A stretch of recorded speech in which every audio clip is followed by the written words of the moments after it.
Primeiro, obviamente, sobre o sorteio. Na sua avaliação, num sorteio que saíram tantos clássicos, assim, o sorteio foi bom pro Vasco, ainda que tenha que decidir fora de casa contra o Vitória?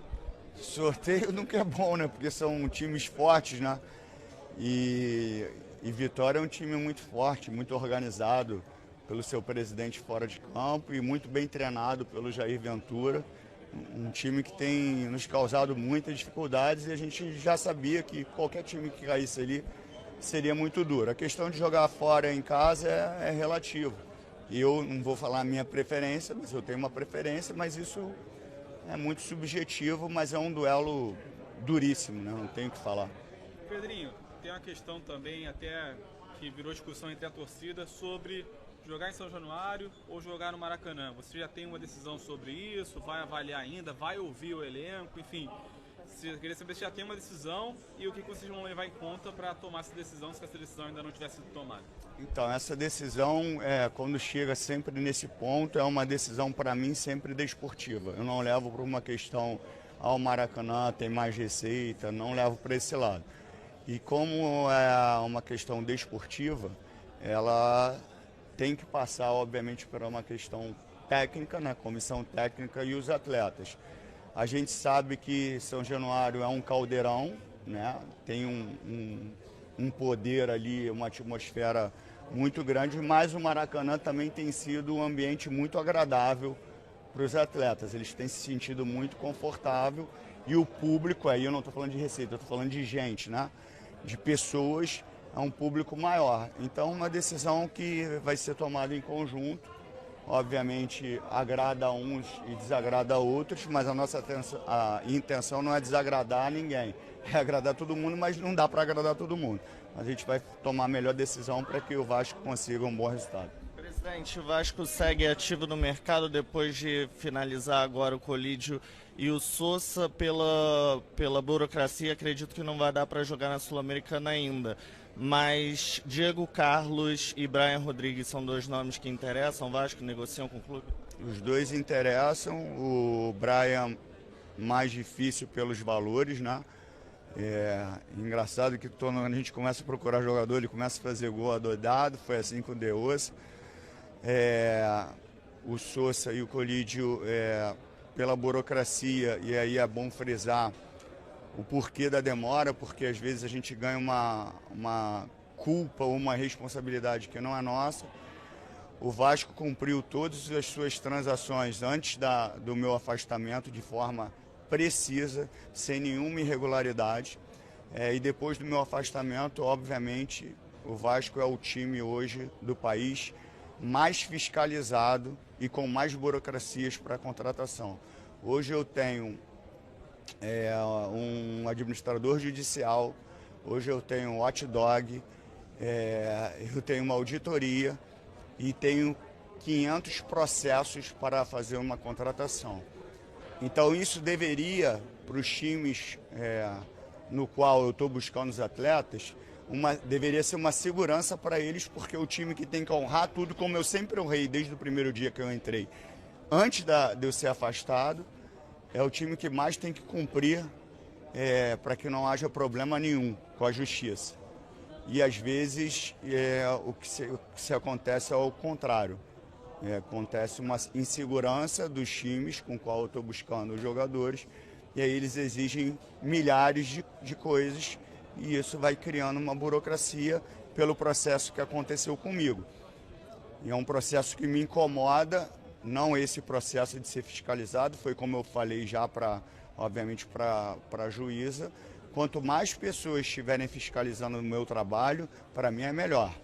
Eu não preciso só de um hot dog, pode botar 2, 3, pode botar um canil inteiro lá, que para mim é a melhor coisa do mundo, porque eu quero ser fiscalizado pelo trabalho que eu faço, que isso só vai valorizar o que acontece ali dentro. Só que foram criadas diversas burocracias e com isso a demora.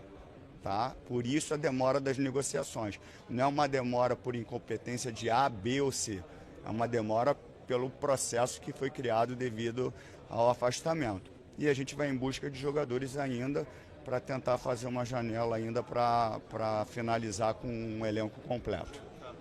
Também tem interesse nele.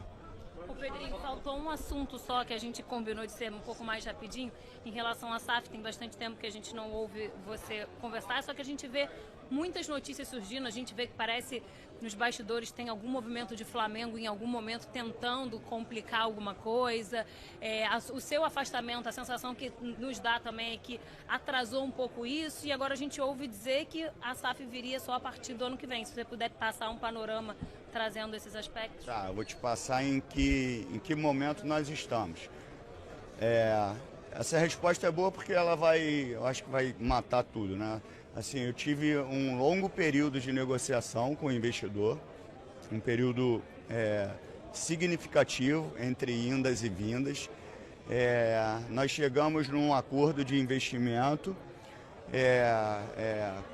com condições que precisam de alguns processos a serem finalizados. Dentre eles, um acordo com a 777, que está muito bem encaminhado, e o processo de competitividade. Próximo passo para o processo de competitividade.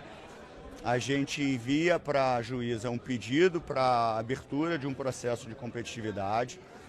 Ela determina para o administrador judicial um edital do processo de competitividade. Ela autoriza esse processo e aí vai se iniciar, obviamente, o processo todo para um processo de competitividade entre possíveis novos investidores, terceiros. Partindo do dia que for inaugurado o processo de competitividade, ela vai estipular um prazo determinado de quantos dias vai ficar em aberto. E aí a gente parte com uma base de valor. A base de valor é a proposta que o Vasco tem do Marcos Lamáquia, que a gente chama de Stalking Horse, que é correndo atrás do cavalo, que é uma proposta base e mínima. Se chegar terceiros, algum investidor com uma proposta acima da do Marcos, o Marcos tem o direito de igualar essa proposta, Se não tiver nenhuma proposta, finaliza com o Marcos e a gente vai para os ritos naturais. Passa no Conselho Deliberativo, vai para a votação dos sócios na Assembleia Geral e aí a gente finaliza a venda. Eu acredito, eu quero que aconteça o mais rápido possível, quero que aconteça bem antes do final do ano, mas está tudo muito bem encaminhado dentro de uma normalidade. Agora, se tratando de Vasco da Gama, você sabe tanto quanto eu, pode surgir alguma coisa do nada, um imprevisto e bagunçar tudo. Mas dentro da normalidade, nós estamos seguindo à risca tudo o que é pedido pela Justiça, tudo que é pedido pela CBF com relação a conflito de interesses, que não cai nem na questão do fair play financeiro, cai na questão de conflito de interesses. Está seguindo à risca todos os processos. E os que falam besteira sem saber, eles são contraditórios, porque a própria história não só de vida, mas de gestão deles, cai em contradição com o que eles falam. Então eles têm que se preocupar com os clubes deles e não se preocupar com o Vasco, porque o Vasco já tem muito problema. E eu tenho muito problema para cuidar, para ficar dando ouvido para presidente que quer se meter em coisas que não são do seu clube. E eu estou falando diretamente para o BAP, que ele tem uma paixão louca pelo Vasco, eu estou começando a achar que ele é vascaíno. Presidente, falando um pouco do lado anímico, você foi campeão como jogador e agora quer resgatar esse grito de já campeão que a torcida tanto espera. Você acha que a Copa do Brasil é o principal ativo aí para trazer de volta esse título para o Vasco da Gama? A questão do título, assim, a instituição ela trabalha para ter títulos, isso é ponto. Não tem dúvida. E eu, desde que eu entrei, o objetivo, desde os meus 6 anos de idade, foi ganhar títulos. Mas eu, como um gestor, como um executivo de uma empresa, eu tenho que olhar o cenário. O cenário do Vasco era para pagar as dívidas. E desde o meu primeiro dia eu falei, não sei se na minha gestão eu vou ganhar títulos, mas eu vou fazer o que tem que ser feito de melhor para o clube, que é sanar as dívidas. Nós entramos em recuperação judicial, todo mundo já sabe a história, diminuímos bastante a dívida, arrumamos as dívidas dentro de uma recuperação judicial, então o investidor não vai ser pego de surpresa. A casa está arrumadinha para um novo investidor. O investidor chegando, isso é um ponto muito importante que a torcida precisa saber. Acabou o problema da dívida do Vasco, a dívida é do CPF do investidor, acabou. O Vasco vai ter ali, obviamente, continua com a dívida que eu digo, tem um cronograma de pagamento dentro da RJ, mas acabou. O investidor é obrigado a pagar as dívidas, então o Vasco não vai ter problema mais nenhum.